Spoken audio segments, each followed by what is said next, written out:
En el año de 1872 nació el famoso escritor español de la generación del 98, Pío Baroja. Murió en el año de 1956, vivió 84 años y fue especialista en remembranzas históricas. Una de sus grandes obras, que fue publicada en el año de 1906, una famosa novelesca, escrita en forma dialogada y con un estilo muy original, la cual llevaba por título Paradox Rey, novela que causó gran sensación en el mundo de las letras. El autor aprovecha esta novela para hacer una crítica acerba y demoledora de la civilización cristiana y de la obra colonizadora de los países europeos en el continente africano. Su argumento se basa en un grupo de aventureros, entre ellos Paradox, que se proponen hacer un viaje de exploración por la costa occidental africana con el fin de establecer un nuevo imperio. Durante la travesía se desata una horrorosa tormenta que desmoraliza a la tripulación y los pasajeros toman el mando de la nave y desembarcan en una de las costas africanas. Desde ese momento comienza la colonización. Un naturista alemán fabrica dinamita y hace surgir un lago. Los nativos se asombran tanto del poder de los blancos que nombran a Paradox rey de la tribu. 3 años después, los colonizadores ya han introducido el alcoholismo y otras enfermedades que los africanos no conocían. Al final del libro se desata una ola de violencia sorda e implacable entre europeos y nativos y se matan entre ellos mismos. Hay que reconocer que en nuestro continente fue importante la obra de los conquistadores, pero muchas veces fueron paradójicos los resultados y, como dijeron poetas sudamericanos, con la cruz y la espada vinieron también las enfermedades de todo tipo y especialmente las venéreas. Este escritor, Pío Baroja, dentro de sus obras también tiene 6 que me llaman poderosamente la atención, estuve revisando acerca de él, que tienen como título Camino de la Perfección, El Árbol de la Ciencia, La Lucha por la Vida, La Busco, Mala Hierba y Aurora Roja. Fue un escritor, como dijimos, que vivió 84 años. Ahora, en relación a lo que nos comentan esta, que es una novela que tiene que ver mucho con la historia, la paradoja en nuestra época. Esta palabra paradoja es algo contradictorio, opuesto a lo que es común, y es opinión y sentir de los seres humanos muchas veces contrario a lo que es lo correcto. Esto es una gran verdad dentro de lo mucho o poco que hay que analizar. Vivimos, a pesar de los adelantos y de las comodidades que disfrutamos, en un mundo paradójico. ¿Por qué? Un escritor anónimo expresó este sentir de la siguiente manera: tenemos anchas carreteras, pero estrechos puntos de vista. Ganamos más, pero tenemos menos. Compramos más, pero disfrutamos menos. Tenemos grandes casas, pero pequeñas familias. Más conveniencias, pero menos tiempo. Más títulos académicos, pero menos sentido común.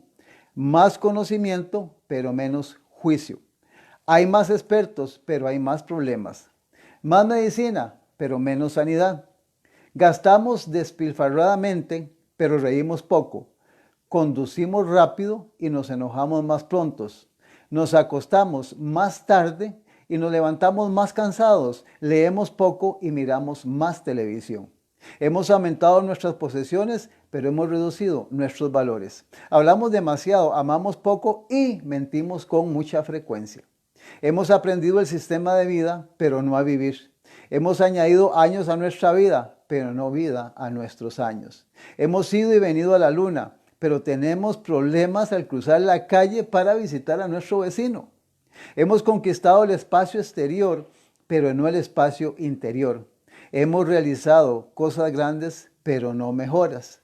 Hemos limpiado el aire, pero contaminado el alma. Hemos dividido el átomo, pero no los prejuicios. Escribimos más, pero aprendemos menos. Hacemos más planes, pero realizamos poco. Hemos aprendido a apresurarnos, pero no a esperar. Tenemos mejores entradas, pero poca moralidad. Tenemos más comida, pero nunca estamos saciados. Más conocidos, pero menos amigos. Más esfuerzo, menos éxitos. Hemos fabricado más computadoras para tener más información y producir más copias, pero tenemos menos comunicación. Nos hemos acostumbrado a producir más cantidad, pero menos calidad. Estos son los tiempos de comidas rápidas y morosa digestión, de hombres famosos y caracteres pobres, de mayores ganancias y pocas relaciones. Estos son los tiempos de paz mundial, pero de violencia doméstica. Hay más desocupación y menos diversión. Más diversidad de alimentos, pero menos nutrición. Estos son los tiempos de 2 sueldos, pero de más divorcios, de cosas más lujosas, pero de hogares rotos y despedazados. Estos son los tiempos de viajes rápidos, de pañales desechables, de rechazo de la mortalidad, de encuentros nocturnos, de gente obesa y de píldoras que lo hacen todo, desde despertar el ánimo hasta tranquilizar y hasta matar. Son tiempos cuando se ve mucho en la vitrina, pero poco en el almacén. Esta es, hermano y hermana, la cruenta realidad de nuestra época y de nuestro mundo. Somos el remanente adventista Costa Rica. Usted nos puede escuchar, ver a través de YouTube. Y hoy, por medio de este medio, el Ministerio La Verdad Presente Costa Rica en Facebook. Tenemos también un número de teléfono que es el 8314-7619 para que usted nos pueda llamar para cualquier pregunta, inquietud, para pedirnos algún material con muchísimo gusto. Todo lo que aquí mencionamos que es historia y Biblia, tenemos los documentos, los libros, si usted algún día quiere, con mucho gusto podemos ponerlos en su mano. Nada más nos llama, repito, al 8314-7619. Y también este es un número de teléfono que lo usamos mucho para pedido de oración. Agradecemos nuevamente su tiempo que usted dedica a este ministerio.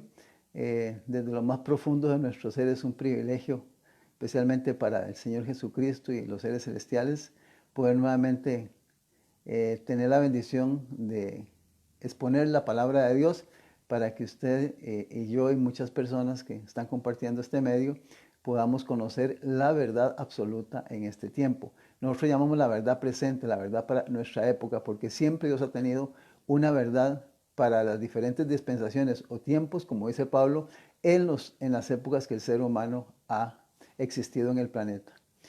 Muy bien, quisiéramos orar en esta hora. Vamos a abrir la palabra de Dios. Hay mucho que decir, hay poco tiempo y quisiéramos aprovecharlo al máximo. Vamos a orar. Padre Celestial, Señor, nuevamente externamos nuestra gratitud y nuestro agradecimiento por permitirnos nuevamente, Señor, estar en estos medios de comunicación y agradecer de antemano todo esto porque, Padre Celestial, usted es el dueño de la materia, usted maneja la física, la metafísica y todo, hasta lo más pequeño que hay en el universo.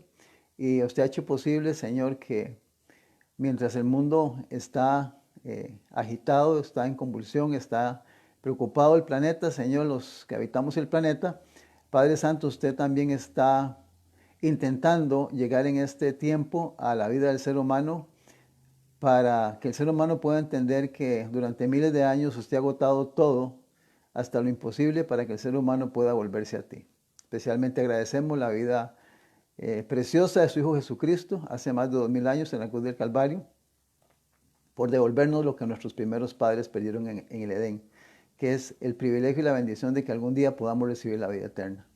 Pedimos que puedas bendecir a todas las personas que van a escuchar esta exposición de tu palabra, para que, Señor, podamos atesorar, entender y comprender, Señor, que hay muchas cosas que necesitamos informarle a nuestros hermanos y hermanas a través de este ministerio. Verdades importantes, necesarias para aplicar a la vida, a la familia, a la sociedad y al mundo en general. Gracias, Señor, por la presencia de tu Espíritu Santo. Bendice en forma especial a cada familia, a cada persona. Señor, que verá estos programas tal vez a los que están hoy conectados y los que en días o más tarde lo verán también. Que tu bendición pueda alcanzar, Señor, a cada persona y podamos, Señor, dirigir nuestra mente y nuestra vida en un curso correcto, en un curso que finalmente nuestra esperanza es llegar a la eternidad. Gracias, Padre, nuevamente por esta oportunidad y bendícenos desde el principio hasta el fin de la exposición de las verdades de este libro santo y sagrado, como es este oráculo divino, que es la Biblia, es tu palabra. Señor, gracias en el nombre de su Hijo amado Jesucristo. Amén y amén. En el Evangelio según San Mateo hemos insistido, en el capítulo 24 está el sermón profético del Señor Jesucristo. Ese sermón está también en San Marcos 13, Lucas 17 y Lucas 21. Y en el capítulo 24, el versículo 4 de San Mateo 24, 4, Jesús le dijo a los discípulos, mirad que nadie os engañe. Hemos hecho alusión especialmente a estas dos palabritas, mirad y engañe. Esta palabra mirad tiene como explicación en el diccionario es fijar la vista en un objeto aplicando la atención.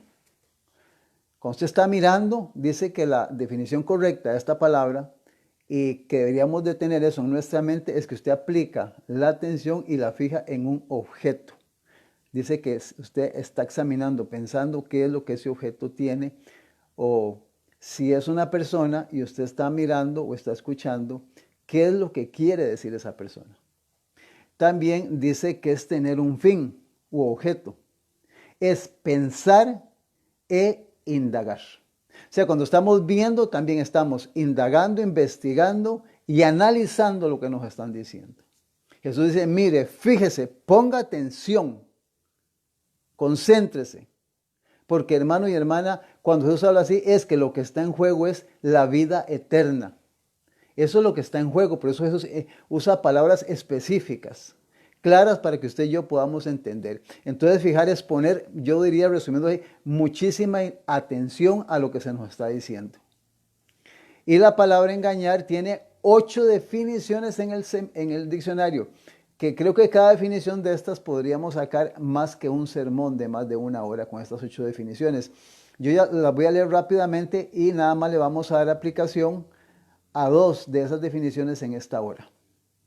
Esta palabra engañar es dar a la mentira apariencia de verdad. Es inducir a otros a creer y tener por cierto lo que no es. Es producir ilusión como acontece con algunos fenómenos naturales. Es entretener, es distraer y escuche el que sigue. Cerrar los ojos a la verdad por ser más grato el error. Y el número 7 dice es equivocarse. Y el último es falta a la fidelidad conyugal. Falta a la fidelidad conyugal. ¿Cuántas parejas, y este no es el tema de esta hora, su compañero o compañera no sabe que su cónyuge le ha sido infiel o es infiel?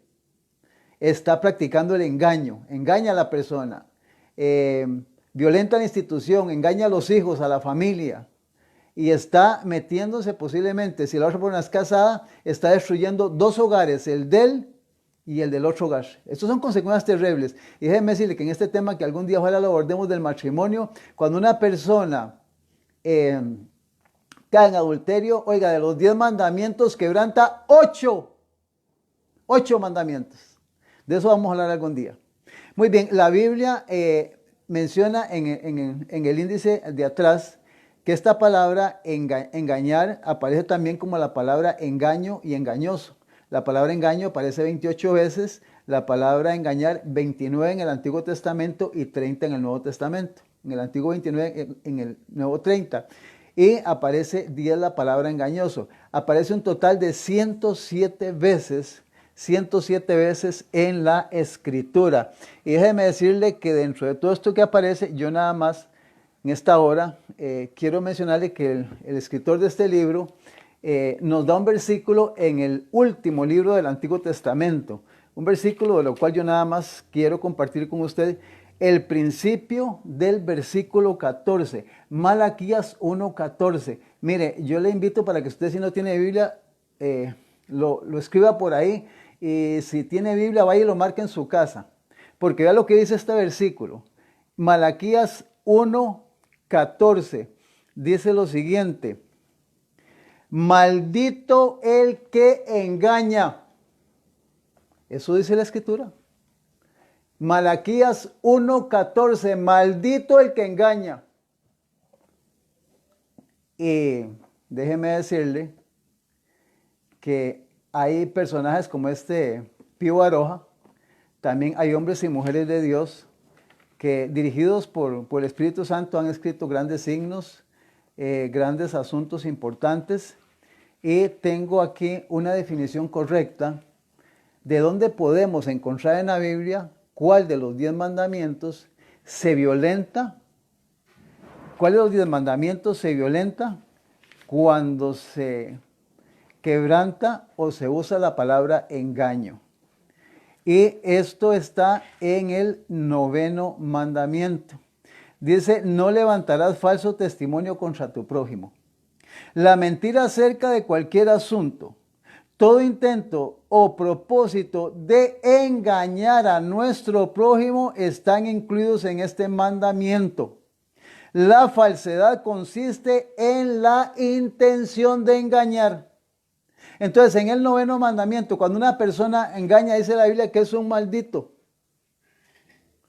Y está quebrantando uno de los 10 mandamientos. Quisiera leer más de esto, pero quiero aprovechar el tiempo, porque hay más definición sobre este mandamiento, el 9º mandamiento.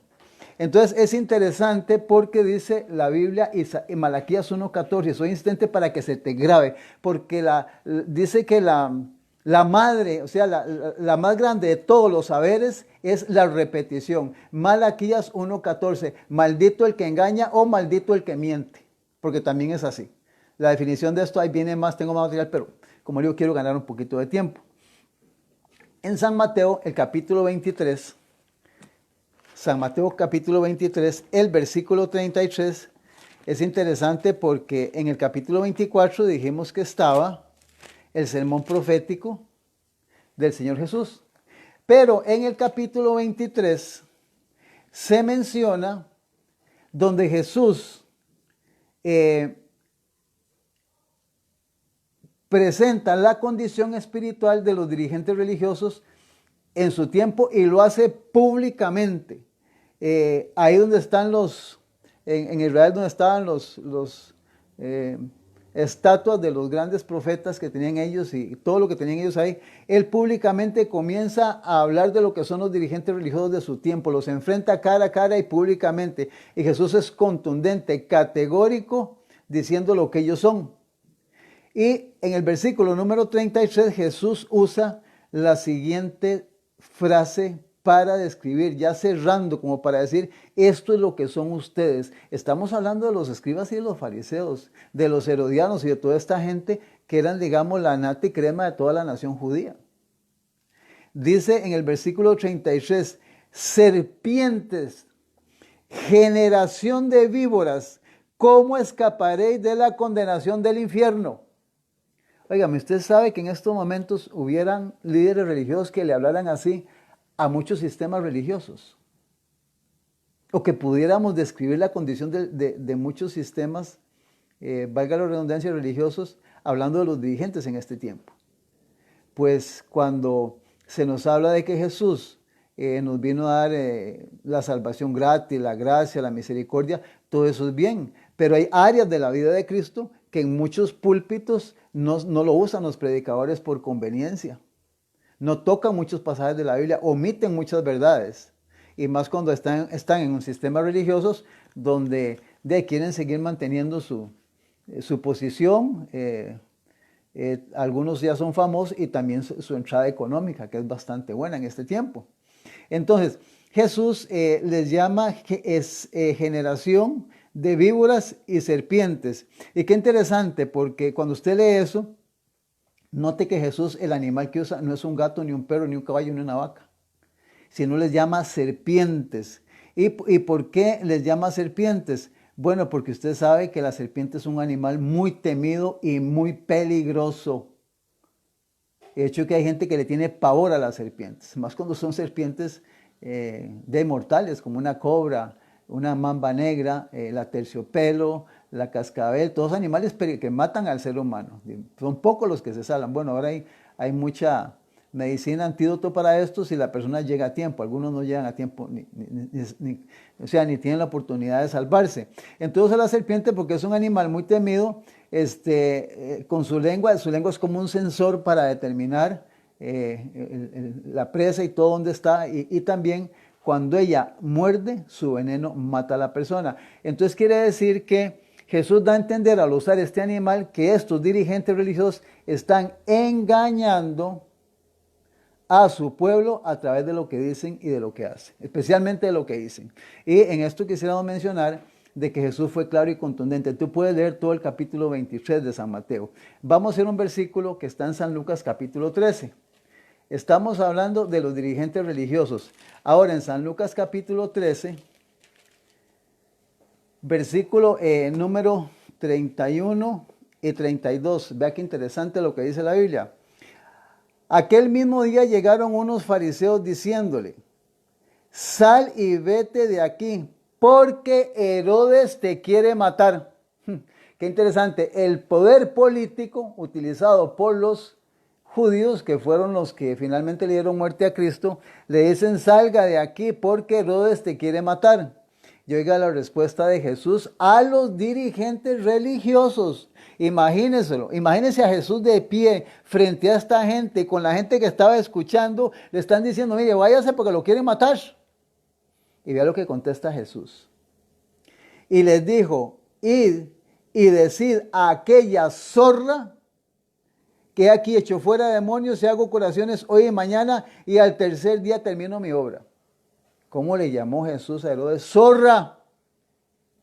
Hermano y hermana, ¿por qué mencionamos todas estas cosas? Porque la Biblia presenta que Jesús siempre fue una persona que nunca omitió la verdad. Y cuando tuvo que decirla, se la dijo a quien tenía que decírsela. Y a nosotros se nos ha vendido mucho la idea de que muchas veces tenemos que hacer silencio o guardar y no meternos en lugares donde no nos llaman o decir cosas que no tenemos que decir. No, mi hermano y mi hermana, la libertad de conciencia y la libertad de expresión, siempre y cuando usted viva y diga la verdad, es sagrado.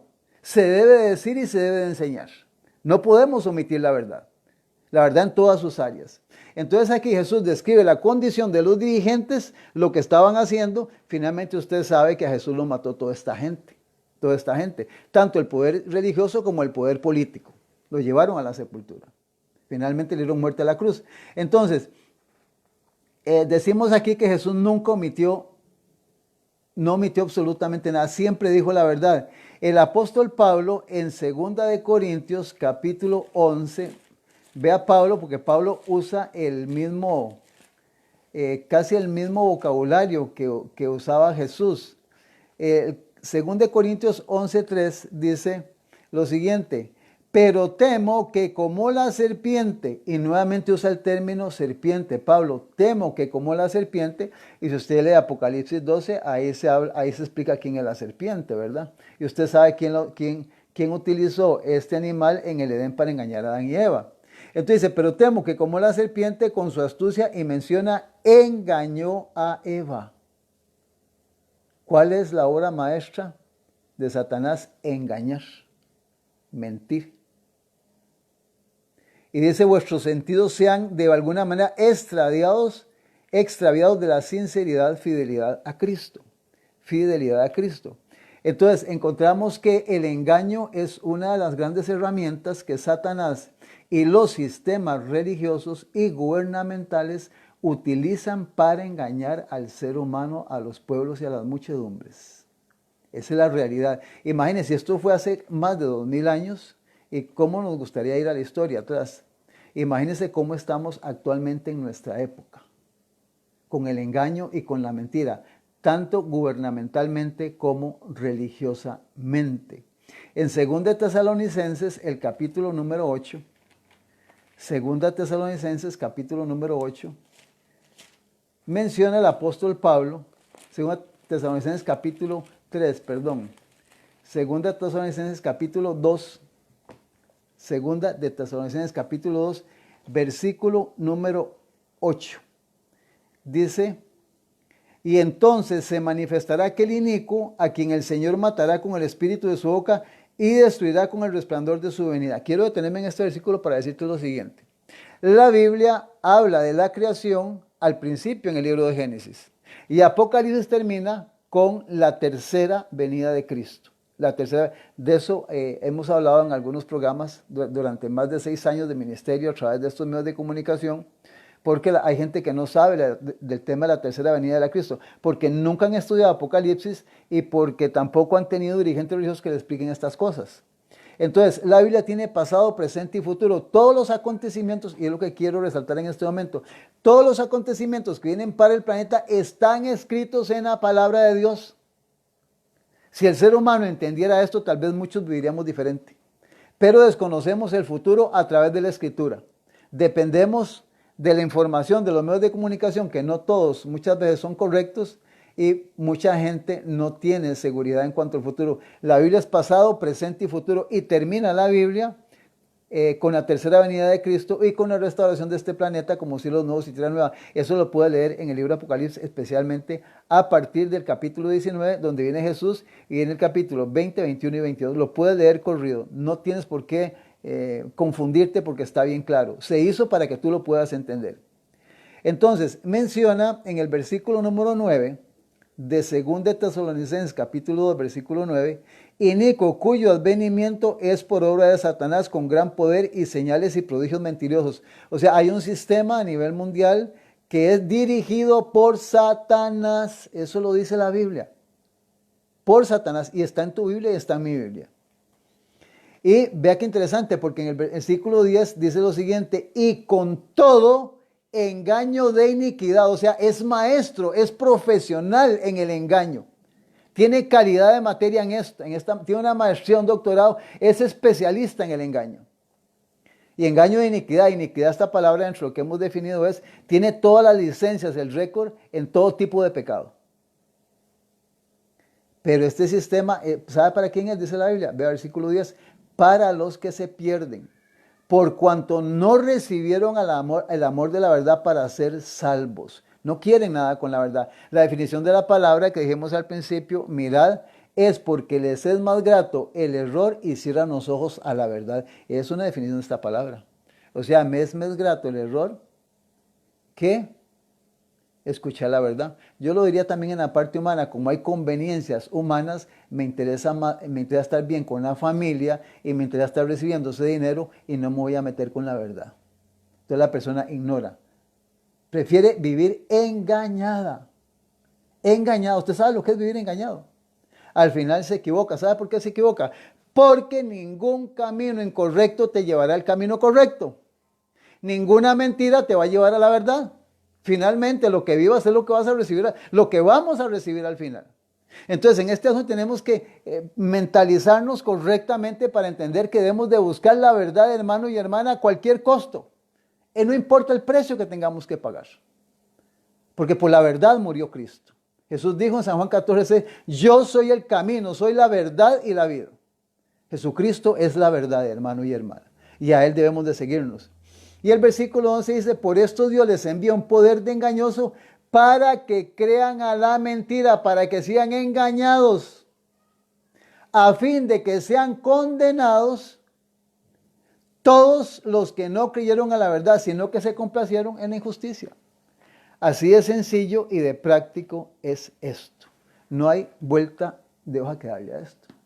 Y dentro de lo que hemos mencionado y lo que hemos venido compartiendo durante todas estas noches y semanas, este capítulo de 2 de Tesalonicenses, capítulo 2, versículo del 8 al 12, se aplica correctamente a un sistema religioso que gobernó al mundo durante 1260 años proféticamente.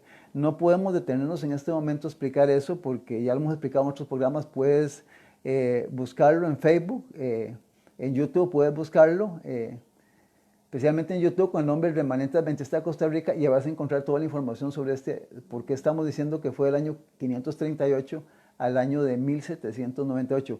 Fueron 1260 años donde quien controló el mundo fue la Iglesia Católica, Apostólica y Romana. 1260 años. Y en esta oportunidad quisiéramos llevarte al año 1524, donde se fundó la orden jesuita en la Iglesia Católica, Apostólica y Romana. Nota que del año 538 a 1798 la fundaron aproximadamente hasta el año de 1524. No la fundaron en el 300, ni el 400, ni en el 600, 700, sino que en 1524. ¿Por qué en esa época? Porque estaba creciendo lo que se conoce como la época de la Reforma. Y pronto vendría de Reforma, pasaría el nombre de todos estos, la mayoría monjes o hombres de la Iglesia Católica que desertaron de la Iglesia Católica, y algunos fueron expulsados y otros fueron asesinados. Entonces, esta orden aparece del año exactamente 1524.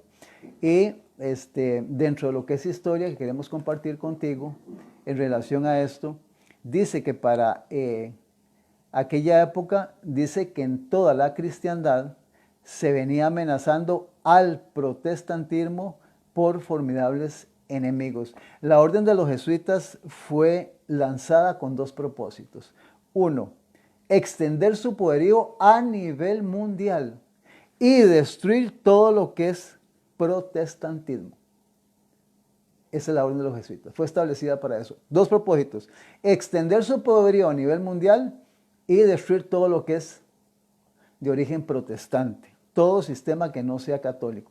O sea, toda religión, digamos, podríamos decir evangélica, que no es católica.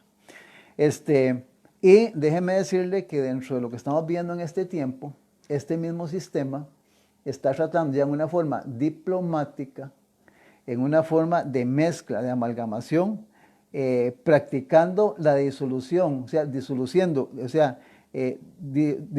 o sea, disolución es cuando usted coge algo que es correcto y usted lo empieza a tergiversar o a manipular.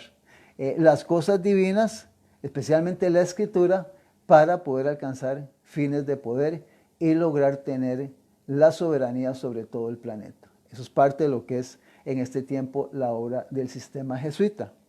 Ahora, ve qué interesante, porque nos dice la historia que cuando los primeros triunfos, año 1400, 1300, fue cuando la Reforma empezó en el tiempo pasado. Dice que cuando los primeros triunfos de la Reforma, Roma dice que reunió nuevas fuerzas con la esperanza de acabar con la Reforma. Entonces fue cuando nació la Orden de los Jesuitas, que iba a ser el más cruel, el menos escrupuloso y el más formidable de todos los campeones del papado. Cruel, sin escrúpulo y el más campeón de todo el papado. Libres de todo lazo terrenal y de todo interés humano, insensibles a la voz del afecto natural, sordos a los argumentos de la razón y a la voz de la conciencia, no reconocían los miembros jesuitas más ley ni más sujeción que las de su orden, y no tenían más preocupación que la de extender su poderío. Mencionamos extender su dominio a nivel mundial y desaparecer todo lo que fue protestante o reforma. El Evangelio de Cristo había capacitado a sus adherentes para arrostrar los peligros y soportar los padecimientos, sin desmayar por el frío, el hambre, el trabajo, la miseria, y para sostener con denuedo el estandarte de la verdad frente al potro, el calabozo y la hoguera. Sí, déjeme decirle, hermano y hermana, que todos nuestros hermanos protestantes y reformadores, que es un privilegio ser parte de esta estela de hombres valientes de esta época, dice que se prepararon para morir en lo que la Santa Inquisición estableció, para morir como en el calabozo, la hoguera y frente al potro. Dice, para combatir contra estas fuerzas, el jesuitismo inspiraba a sus adeptos un fanatismo tal que los habilitaba para soportar peligros similares y oponer el poder de la verdad todas las armas del engaño. ¿Está escuchando? O sea, también se capacitaron para soportar lo que fuera y, oiga, su arma más poderosa era el engaño. El engaño, la mentira, la falsedad. Por eso Jesús dice, mirad que nadie os engañe. Y esto es para usted, mi hermano, si usted es católico. Y nuestro sistema evangélico también está terriblemente contaminado por la infiltración de la Iglesia Católica en el mundo protestante.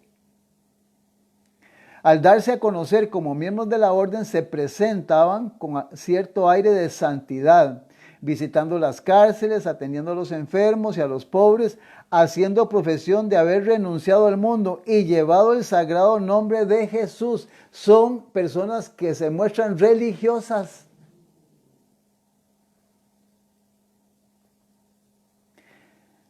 Bajo esta fingida mansedumbre ocultaban a menudo propósitos criminales y mortíferos. Era un principio fundamental de la orden que el fin justifica los medios. Según dicho principio, la mentira, el robo, el perjurio y el asesinato no solo eran perdonables, sino dignos de ser recomendados siempre que sirvieran a los intereses de la iglesia. Oiga, hermanos, esta orden dentro de la Iglesia Católica Apostólica Romana, ¿está usted escuchando esto? Con muy diversos disfraces se introducían los jesuitas, escuche, en los puestos del Estado, elevándose hasta la categoría de consejeros de los reyes y dirigiendo la política de las naciones. Hermanos y hermanas, se están metiendo o están en casi todo lado gubernamental y religioso. Y ahí sí yo quiero mencionar, cuidado, Estados Unidos de Norteamérica, porque Estados Unidos es una ciudad, un país netamente protestante. Se hacían criados para convertirse en espías de sus señores. Establecerían colegios para que los niños de príncipes y nobles y escuelas para los del pueblo y los hijos de padres protestantes eran inducidos a observar los ritos romanistas. Toda la pompa exterior desplegada en el culto de la iglesia de Roma se aplica a, y escuche, confundir la mente y ofuscar y embaucar la imaginación para que los hijos traicionaran aquella libertad por la cual sus padres habían trabajado y derramado su sangre. Esta gente, hermanos, trabajan por generaciones, tienen un fin. No importa si es dentro de 10, 20, 30, 40, 50, 100, 200 o 1000 años. Quieren controlar siempre el mundo y desaparecer todo lo que es protestantismo. Ya en esta época, imagínense, empezaron en el año 538. 1798 dice la escritura que la herida de la bestia es sanada. Mussolini en el año 1929 le devuelve su poder y todo el Estado del Vaticano en Roma. Entonces, vea usted cómo el Papa Francisco entra a todos los países y, disculpen la frase, como si fuera su casa. Saben que a mí me dolió terriblemente cuando veo al Papa entrando especialmente en Estados Unidos. Y al final del programa le voy a mencionar por qué me duele tanto, porque tengo algo muy importantísimo que Dios quiere decirle a través de este mensaje. Dice que los jesuitas rápidamente se esparcieron por toda Europa y donde quiera iban lograban reavivar el catolicismo. De hecho, que hemos recomendado e insistimos, y perdonen, pero yo soy insistente porque a veces si no se nos dice las cosas seguidamente no entendemos. La película Spotlight, véala con calma, con paciencia. Cuando la vea, no permita que le interrumpan. Concéntrese en esa película. Una película tremenda sobre el catolicismo. Para otorgarles más poder se expidió una bula que restablecía la Inquisición. O sea, ustedes son jesuitas y le vamos a dar la Inquisición. Quien no se someta lo pueden mandar a matar. Oiga, les dieron la Inquisición a los jesuitas. No obstante, el odio general que inspiraba aún en los países católicos, el terrible tribunal fue restablecido por los gobernantes obedientes al Papa. Sí, especialmente el tiempo en Europa, se acuerda que del año 476 al año 521, si no me equivoco, me recuerdo, fue cuando Europa se dividió en 10 países y Europa fue gobernada por diferentes reyes.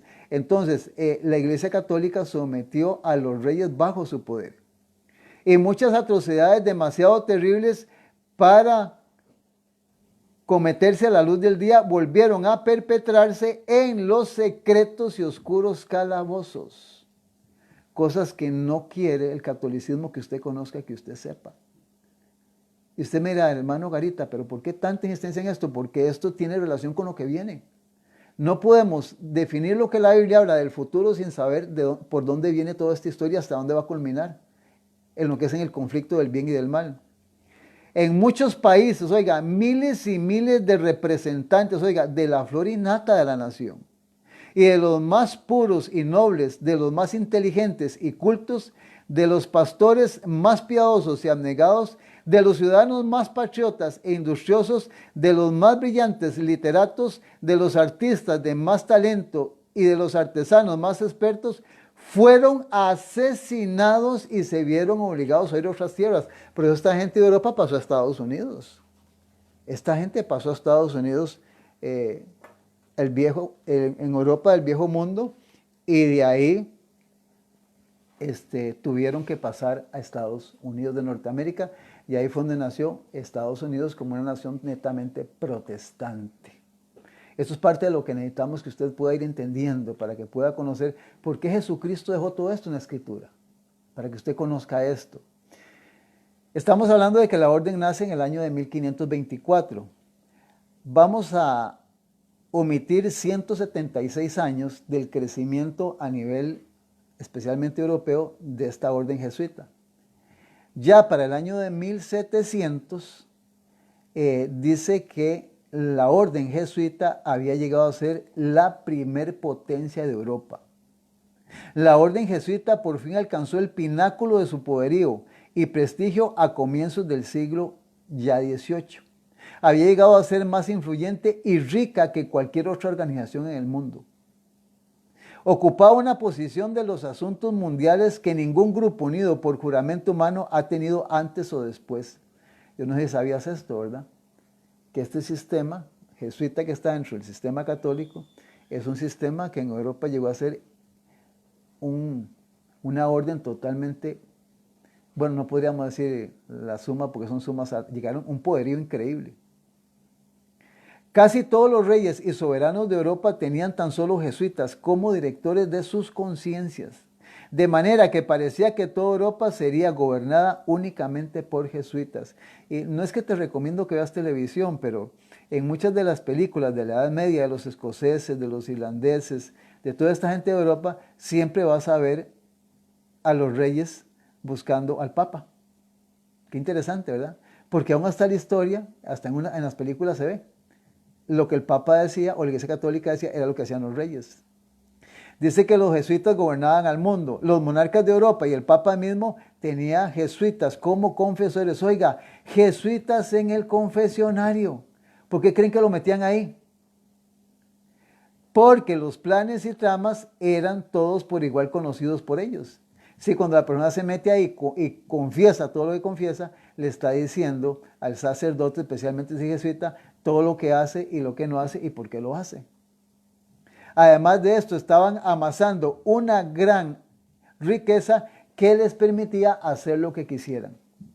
Con ellos controlando al mundo, viene la pregunta: ¿cómo podían las pequeñas colonias de Estados Unidos haber tenido una oportunidad de enfrentarse a los monarcas de Europa controlados por los jesuitas? Si Estados Unidos estaba creciendo, estamos hablando que la orden se establece en 1524, en 1700 ya está consolidada y es multimillonaria a nivel mundial. Y Estados Unidos apenas está con los pequeños colones empezando ahí a acomodarse en el nuevo mundo. Y entonces la pregunta es, y vuelvo a repetirla, ¿cómo podían las pequeñas colonias de Estados Unidos haber tenido una oportunidad de enfrentarse a los monarcas de Europa controlados por los jesuitas?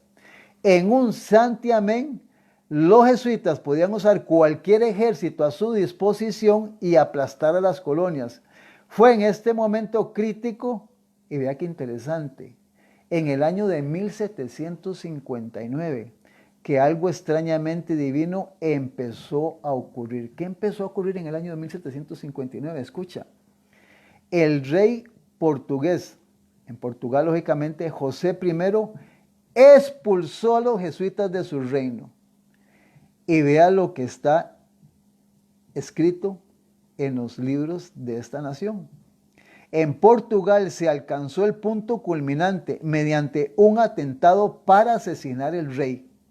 El hecho había sido incitado por los jesuitas, quienes habían impresionado a mentes retrógradas y fanáticas. Esa es la gente que el líder religioso controla, no tiene capacidad de entender y lo mantienen ahí, o cuando dicen retrógradas o fanáticas, o lo hacen retroceder para que no entienda, para que no comprenda. Es como que los tienen como dominados, embelesados.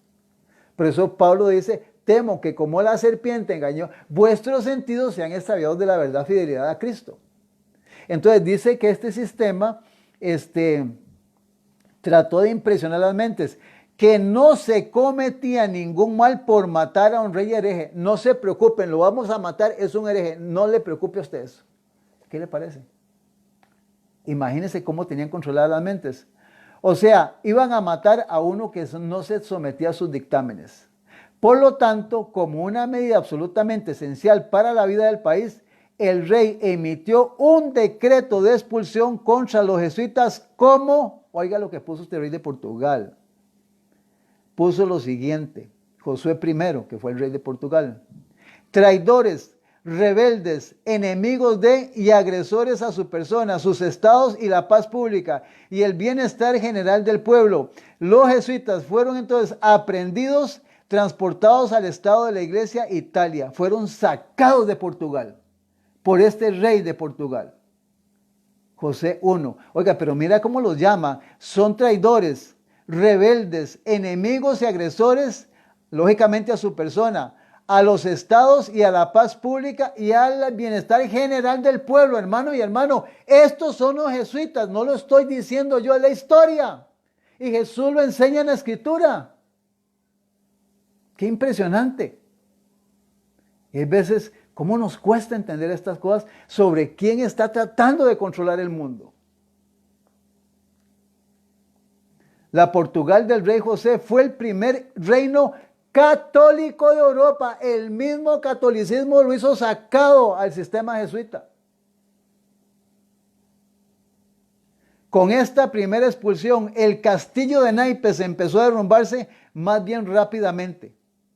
Y viene la otra, la Francia católica los expulsó en 1762. El decreto de Luis XV y el parlamento francés dice de la siguiente manera, hermano, todo esto está en los libros de estos países.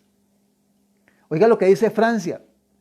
Por tanto, la investigación a la Constitución y los estatutos de la Sociedad de Jesuitas resultó en expedición de un decreto parlamentario que demuestra el odio contra dicha sociedad de Francia. Oiga, estaban odiando el sistema francés porque no podían controlarlo totalmente.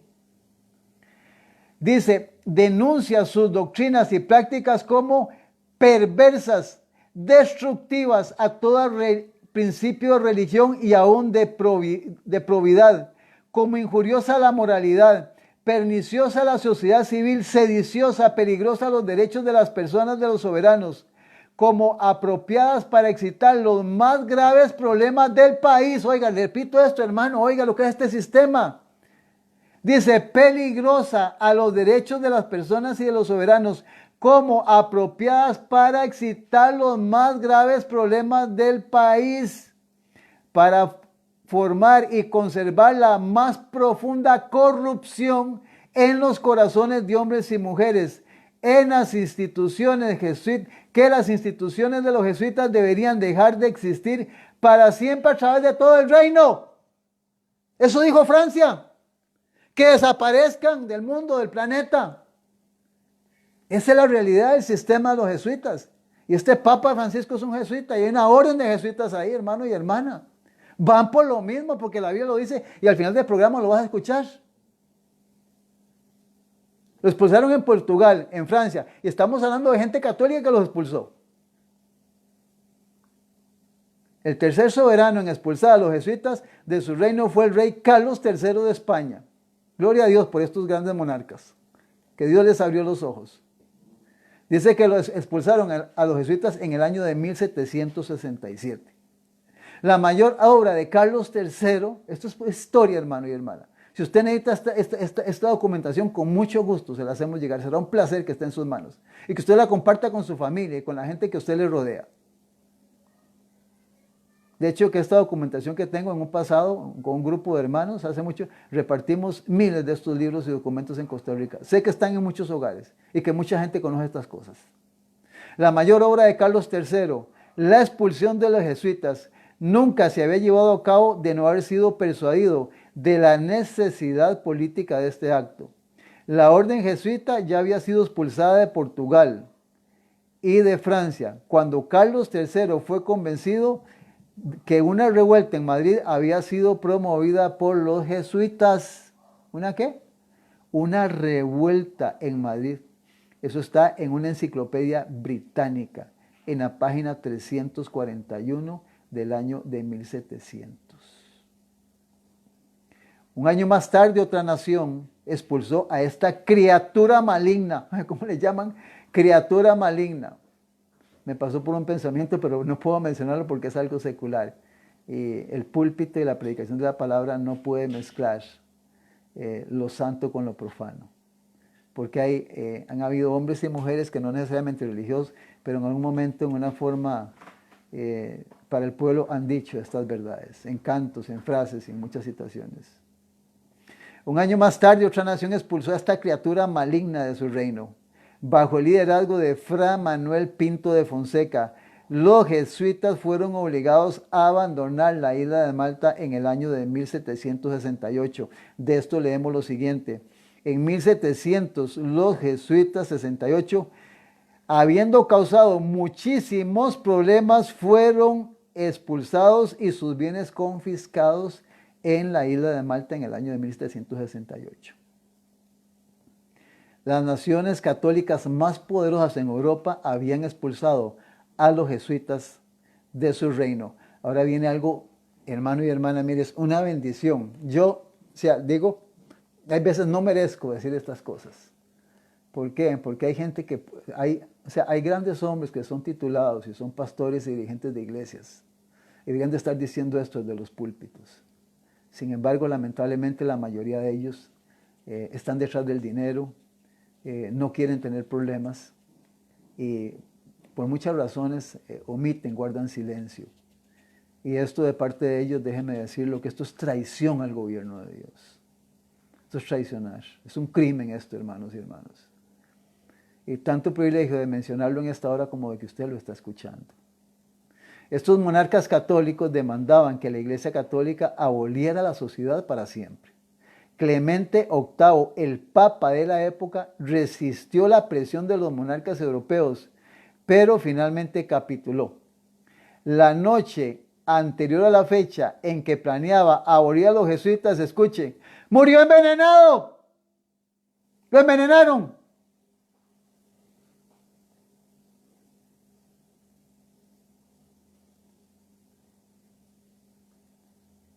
Durante la noche anterior al día señalado para la ceremonia pública en que se anunciaría, esto está en libros, está escrito esto, la abolición de los jesuitas, Clemente III repentinamente fue atacado por convulsiones y murió, dejando el acto sin realizarse, y los jesuitas victoriosos.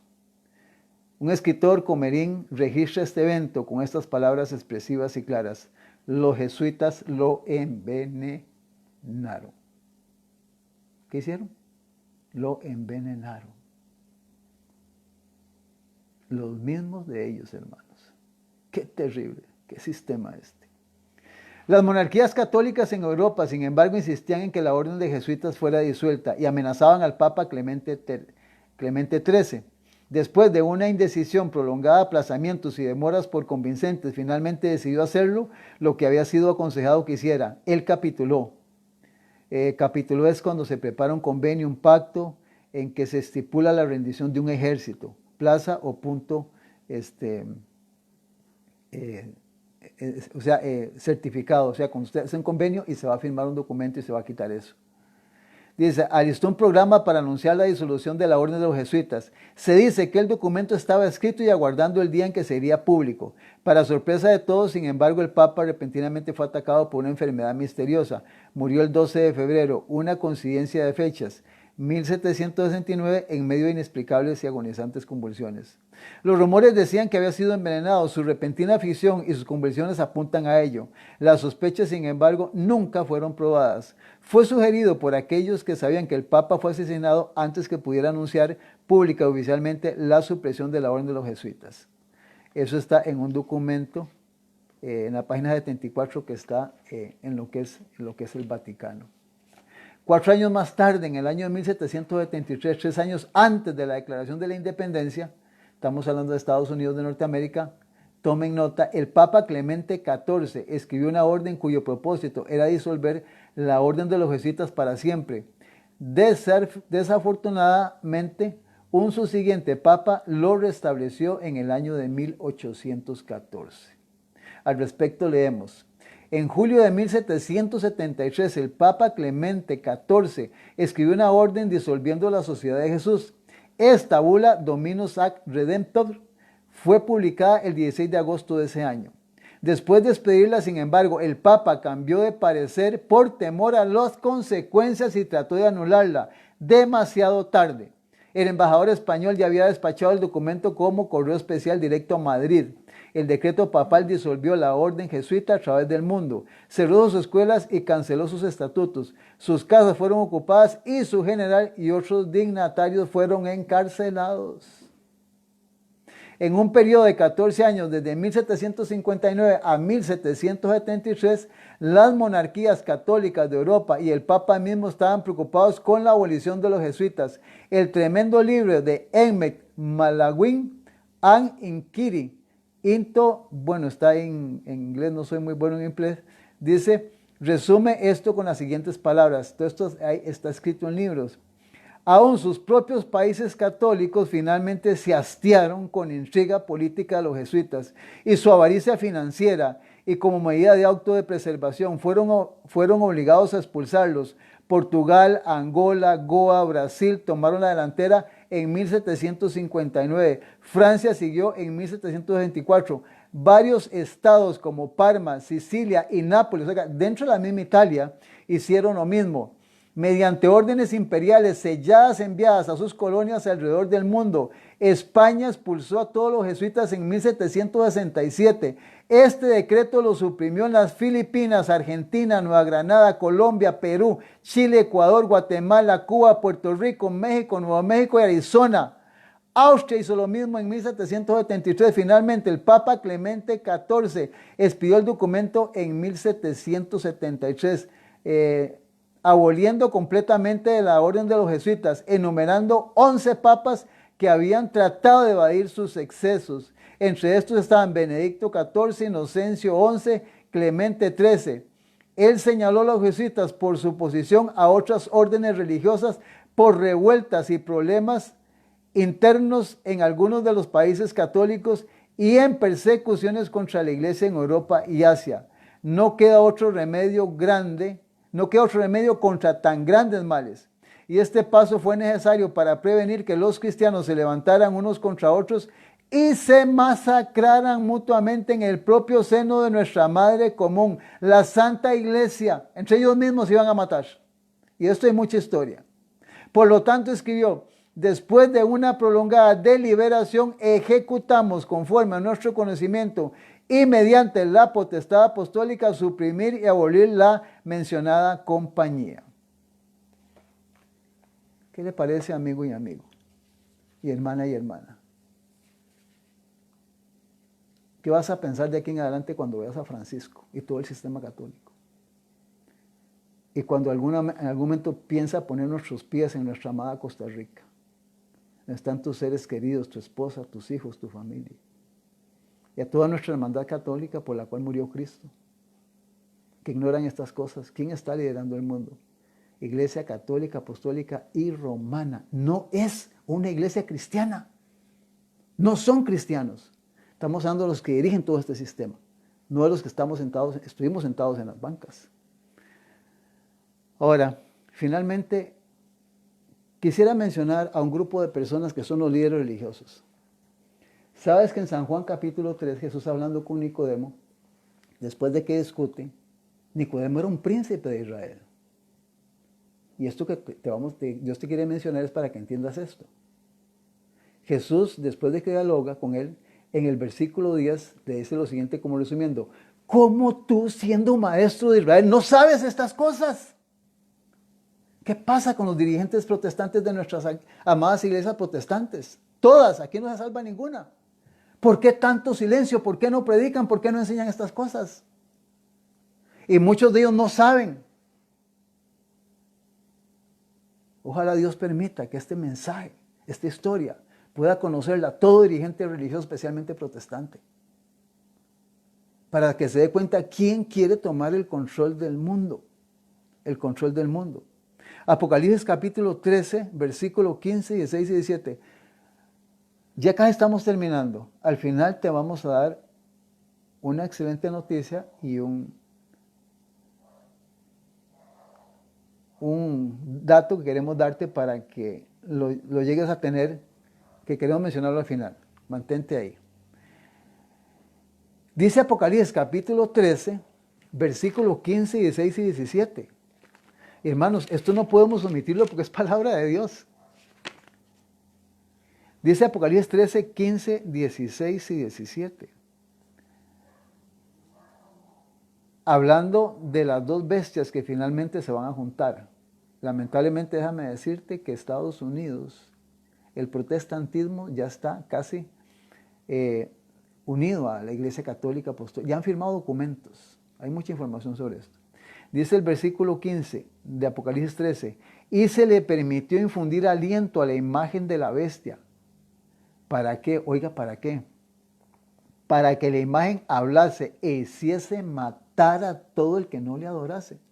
Oiga, hermano y hermano, esto se va a cumplir. Los que no se sometan a este nuevo orden mundial que viene, donde la Iglesia Católica está pidiendo que el Papa sea la cabeza, si usted no se sujeta a este nuevo orden, dice que lo van a mandar a matar. Esto es palabra de Dios. Esto viene para el planeta. Esto lo vamos a vivir si estamos vivos, en vivo y a todo color, porque Dios no miente. Yo puedo equivocarme, pero Dios no se equivoca. Versículo 17, y que ninguno pudiese comprar ni vender, hermano, un control total sobre la humanidad, sino el que tuviese la marca o el nombre de la bestia o el número de su nombre. Y versículo 18 dice, aquí hay sabiduría, el que tiene entendimiento cuenta el número de la bestia, pues es el número de hombre y su número es el 666. 666 es el número. Ahora es interesante porque si usted va al capítulo 17 de Apocalipsis, yo no lo voy a leer porque estamos concluyendo, dice, en el capítulo 17 dice que Dios le llama a este sistema, en Apocalipsis 17, condenación de la gran ramera. Babilonia, versículo 5, la grande, dice la grande, la madre de las rameras y de las abominaciones de la tierra, así la llama. La Biblia enmarca, dirige la mente del ser humano para que entendamos que la gran ramera, la gran Babilonia, es la Iglesia Católica, Apostólica y Romana y todas aquellas iglesias protestantes que se unen y tienen doctrinas de la Iglesia Católica y Apostólica y Romana. Eso enseña la Escritura. Eso es Apocalipsis 17. Ahí se nos da bien claro para que podamos identificarlo. O sea, Dios da demasiadas evidencias en toda la Escritura y especialmente en Apocalipsis para que usted no diga, Señor, a mí no me dijeron, yo no entendí, yo no sabía. O a menos de que usted quiera que lo engañen, que usted quiera cerrar los ojos para no escuchar la verdad. Pero esto es palabra de Dios. Entonces aquí se menciona esto. ¿Y por qué nosotros en este ministerio estamos trabajando en esto? Porque en Apocalipsis 14, de los versículos 6, 7 y 8 y 9, voy a leer nada más el 8 y el 9, Apocalipsis 14, 8 y 9, Dios nos manda, y cuando nos manda no estoy hablando de nosotros, de toda aquella persona que quiera abrazar esta verdad. Dios le dice, tienes que predicar lo siguiente, dice, y otro ángel le siguió, Apocalipsis 14, 8, diciendo, ha caído Babilonia, la gran ciudad, porque ha hecho a beber a todas las naciones del vino del furor de su fornicación. Y el tercer ángel lo siguió diciendo, si a gran voz, si alguno adora a la bestia y a su imagen y recibe la marca en su frente y en su mano, y ahí vienen las consecuencias. Esta es la realidad, hermano. Por eso necesitamos conocer el pasado, de dónde viene todo esto y hasta dónde va a llegar. Y lo que queremos decirte es para finalizar lo siguiente. Yo tengo aquí en mi mano, no lo voy a leer porque el tiempo se nos ha ido. Tengo un documento que está en Soberanía, fue lanzado a través de las redes sociales con el nombre www.soberanía.info. Lo tengo de Caracas, Venezuela, el jueves 25 de 9 del año 2003, hace 17 años. Y tiene como título un artículo de la carta del presidente Harry Truman al Papa Pacelli, Pío XII, que se titula La sotana del diablo. Es una carta que el presidente de Estados Unidos, Harry Truman, en esta fecha, en julio de 1952, le escribió a este Papa Pacelli, que es el famoso Pío XII. Esta carta te la vamos a leer en el próximo encuentro que tengamos. Hermano y hermana, estamos viviendo tiempos difíciles y lo que está en juego es, a pesar de que estamos en una pandemia, es cuidarnos nuestra vida física, pero lo más importante es la vida eterna, la salvación eterna. Y queremos que usted pueda entender y comprender estas cosas, porque va a llegar el momento en que todo ser humano tendrá que definirse. O está de un lado o del otro, no va a haber término medio en esto. Y este ministerio seguirá predicando estas cosas mientras Dios nos permita y nos dé la bendición de estar en estos medios. Y también llevando la verdad a todo el planeta. Hay muchos hermanos, esto no es aquí en Costa Rica, el remanente adventista de Costa Rica, esto lo estamos trabajando a nivel mundial en todos los países. Estamos trabajando en una unidad muy disciplinada y muy ordenada donde pastores y laicos fervientes a la verdad de la palabra lo estamos haciendo a nivel mundial. Gracias, Señor, en esta oportunidad por habernos permitido estar en su hogar. Queremos terminar con una oración para agradecerle a Dios por este espacio y por este tiempo donde no hay casualidades. Dios ha permitido que usted escuche y analice lo que en esta hora hemos podido revisar a la luz de la palabra y de la historia. Vamos a orar. Amado Dios, Padre celestial y eterno, Señor, hay cosas difíciles para nuestra mente y para nuestro corazón, más cuando la gran mayoría de nosotros hemos nacido en un país donde la religión oficial es la católica. Pero gracias por todos aquellos hermanos y hermanas que hoy profesamos la verdad de los reformadores, de los protestantes, y hemos abandonado ese sistema católico, Padre Celestial. Hoy queremos orar también por todos nuestros hermanos católicos, a los cuales pueda llegar esta verdad, para que el mismo Espíritu que nos movió a nosotros pueda moverles a ellos. Y también, Padre Santo, quisiera mencionar que, aun siendo cristianos, no podemos ser tibios, vacilantes y mucho menos ocultar la verdad.